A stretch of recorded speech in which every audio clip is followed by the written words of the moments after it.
I've been lying down for hours now. It's 5:35 a.m. and there's not much I can do. You know what the worst part about my situation is? I'm in the same room with my parents. They keep looking at me, and I can't help but look back and try not to cry or scream. Their eyes are focused on me, and their mouths are wide open. There's a strong scent of blood, and I feel paralyzed with fear. Here's the thing. The second I make any hint that I'm not asleep anymore, I'm completely screwed. I will die, and there's nobody around to save me. I've been trying to think of a way out. The only idea I have is to rush for the door and run outside the front door and scream for help, hoping the neighbors hear me. It's risky, but if I stay here, I'll surely die.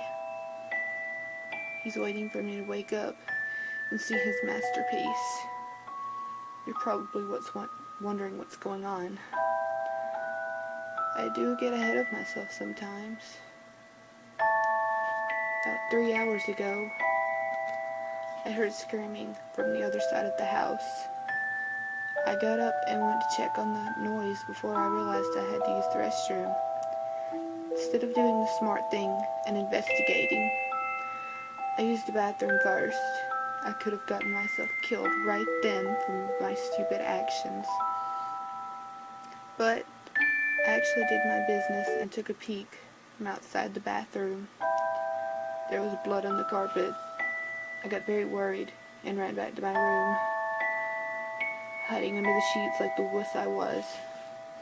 I tried to convince myself to go back to sleep, that it was just some really vivid dream or something, but I heard the bathroom door open.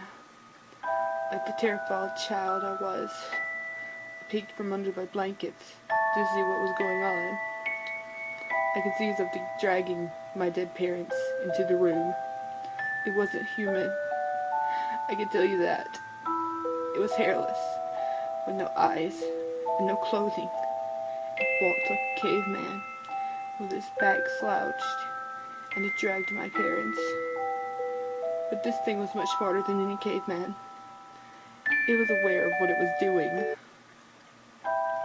It propped my dad up on the edge of my bed, and it made him face me. It then sat my mother down in the chair and positioned her towards me as well. Then started rubbing his hands upon the wall, staining them with blood. The thing had made it probably what we would call a masterpiece. To finish it off, it scribbled a message onto the wall that I could not read in the darkness. It then positions itself under my bed, waiting to strike. The scariest thing now, my eyes have adjusted to the darkness. Since then, I can read the message on the wall. I don't want to look at it. I don't want to look at it, because it's terrifying to think about.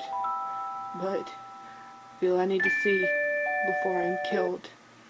I peek at the creature's masterpiece. I know you're awake.